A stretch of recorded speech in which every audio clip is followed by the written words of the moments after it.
What's up, team?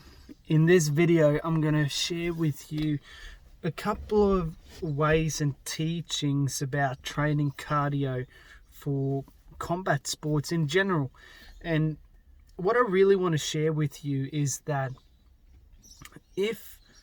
unless planned, very important, unless planned, the training you do takes away from the time in the sport, it is very likely going to be negative for your sport itself. So with that in mind, if you're someone who competes at a really high level, which we help a lot of these guys, you want to spend as much time on the mats as physically possible. That's rule number one. But outside of that, if you plan things really well, and I'm going to do different training on this with, PowerPoint and tables and that kind of stuff, but if you plan things really well, and from a strength conditioning point of view, we look at things from a general preparation phase, then we transition into a sports-specific sort of phase, and then we normally transition into what we call the competitive phase and season of the year. But the problem with combat sports is that unless you are the top of the top, you don't necessarily just have one fight a year or one fight every 2 years. You normally have some local competitions, some in-house competitions, nationals, maybe ADCC, maybe you go to Worlds once a year, but you still have all of these things going on top of normal training. A lot of competitors also teach classes, so whether that's boxers or jiu-jitsu fighters or wrestlers or whatever it might be, there's a lot of stuff happening all the time. So it doesn't make it easy for us to break things up like we normally would with, let's say, rugby teams as an example.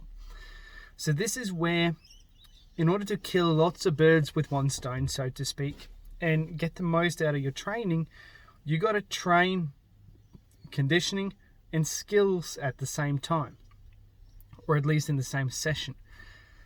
And that brings us back to the first point. The first point was that if your training takes away time from the mats, then you lose a lot of stuff, so to speak, right? And that means that your conditioning, first and foremost, should be rolls or sparring or drills at a level that ranges between an intensity that would mimic somewhere around 30 to 60%.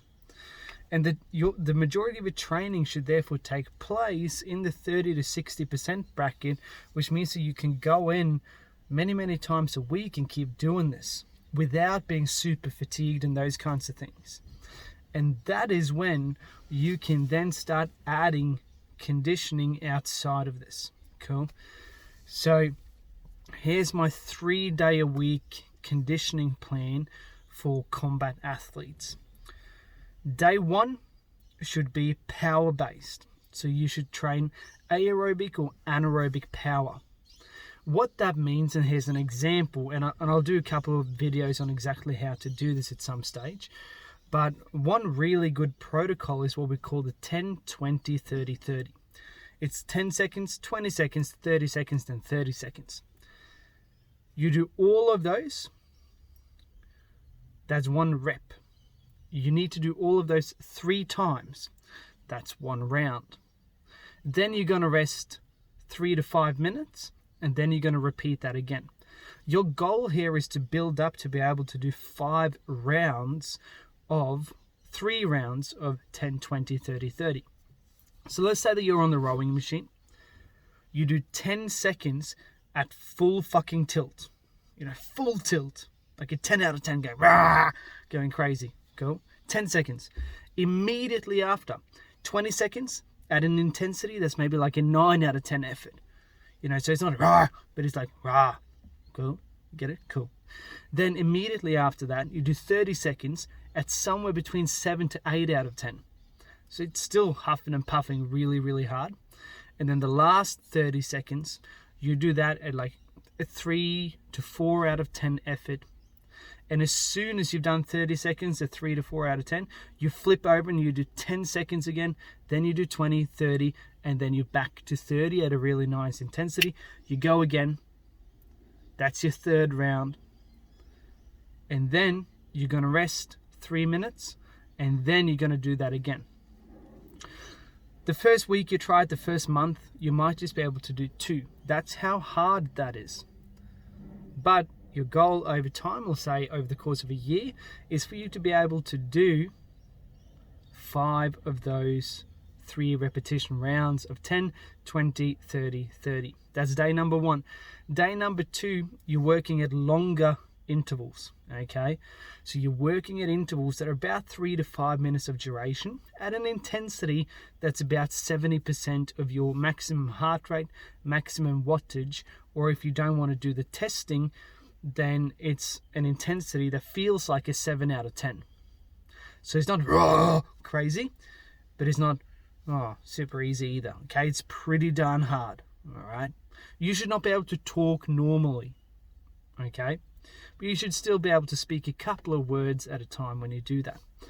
And you do that for 5 minutes, 3 to 5 minutes, and then in between every interval you rest about 2 minutes, and then you repeat that 3 to 5 times. The last day is your long endurance day, where you have 20 to 30 minutes of continuous activity at an intensity that's 60 to 70%. Because it's still really, really high, this is what we call medium intensity steady state cardio, MISS. Okay, so here you go: power, long intervals, and then continuous training. Those are the 3 things that you need to do to improve your conditioning for combat sports.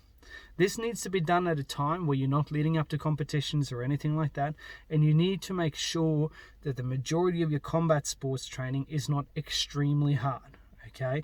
So you need to regulate both of them. If you don't, you're really going to struggle, okay? That's when overtraining and under recovery happens, all right? Super important. So 3 things: power, long intervals, and then steady state training.